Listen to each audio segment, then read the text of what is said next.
You know the story of the fall in Genesis, right? Adam, Eve, the serpent, that forbidden fruit. I mean, it's one of the most foundational stories we have.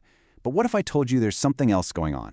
A hidden layer, a kind of divine code buried deep inside the original Hebrew. All right, so let's really dive into this. Think of it like we're going on a journey together to try and decode this sacred mystery. We're going to see if this story we all know so well actually holds a kind of blueprint for deception, for choice, and yeah, for redemption too. Now, the key we're going to use to unlock all this is an ancient practice called Gematria, and it's actually pretty simple when you break it down. In Hebrew, every single letter has a number attached to it.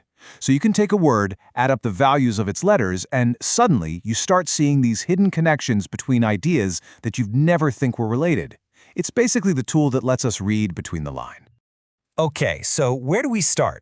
Let's begin with the very first antagonist of the whole story, the serpent. A creature we all recognize, but as we're about to find out, one that's also, well, numerically encoded. So the text describes the serpent using the Hebrew word arum, which translates to something like crafty or sly. Now, when you run that through Gematria, guess what?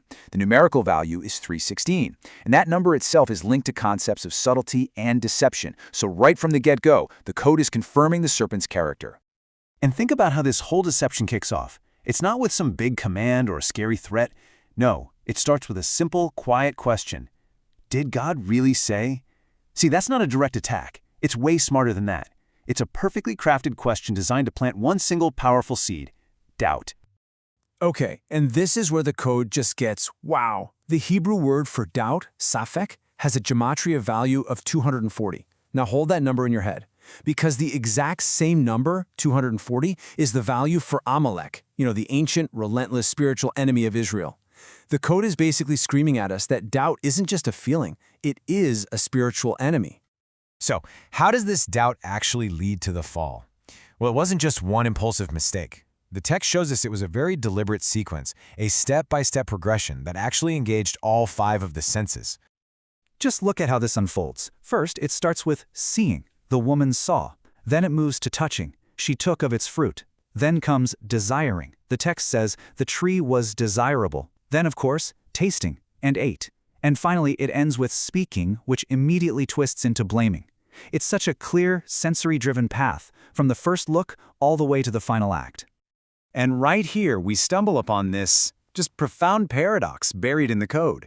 The Hebrew word for sin, chet, has a gematria value of 18. Okay, but incredibly, the Hebrew word for life, chai, it also has a value of 18. Isn't that wild? It perfectly illustrates the core of temptation, doesn't it? Sin always shows up disguised as something life-giving, even when its real destination is the complete opposite. But you know what? The story doesn't just end there in failure. Not at all. Let's shift gears and look at God's response, because what's so amazing is that hidden right inside the curse is the very first prophecy of redemption, a message of pure hope. This one verse, this is pivotal. It's spoken to the serpent, and it basically lays out this cosmic war between the seed of the woman and the serpent. It's a prophecy of a conflict far in the future, but the amazing part is, the final score is already encoded in the language itself. So, the really crucial detail is in the specific Hebrew words being used here. The word for what happens to the serpent's head is Yeshua, and that means a total, final, crushing defeat. Game over. But the word for what happens to the Redeemer's heel is tishfuenu, which is more like a strike or a bruise. Yeah, it's painful, but it's temporary. It's not a fatal blow. The whole outcome of history is embedded right there in those 2 words. Okay, and this brings us to what might be the most hopeful part of this whole thing. See, the code doesn't just spend time describing the problem, it points directly, and I mean directly, to the solution. So, the Hebrew word for salvation is Yeshua. Now, does that sound familiar? It should. It shares the exact same root as the name Yeshua, or Jesus. The name itself means God saves. I mean, come on, the solution is literally right there in the name. All right, so let's look at the number for this word. The gematria value for Yeshua, for salvation, is 391. Just lock that number away for a second, because you're about to see how it connects to some really beautiful ideas. Just look at this. That number for salvation, 391, It's the exact same numerical value as the Hebrew words for joy, simcha, and for light, or. The code is literally drawing an equation for us. Salvation equals joy and light. It's the perfect divine reversal of all the darkness that crept into the garden. But let's add just one more fascinating layer here. The word for light, or, has a gematria of 207. You know what else has a value of 207? The word raz, which means mystery. So what is that suggesting? That true spiritual light, the real solution, it's a profound mystery, but it's a mystery that we're actually meant to know and understand.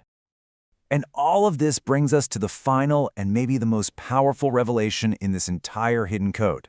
This feels like the master key, the one that unlocks the whole divine story. It all starts with a Hebrew word for love, ahava. Its numerical value is 13. Now here's where it gets remarkable. The Hebrew word for one, or unity, echad, also has a value of 13. So you have love and unity, numerically linked. In the language of the code, they share the same value. So the math here is pretty simple, right? 13 plus 13 equals 26.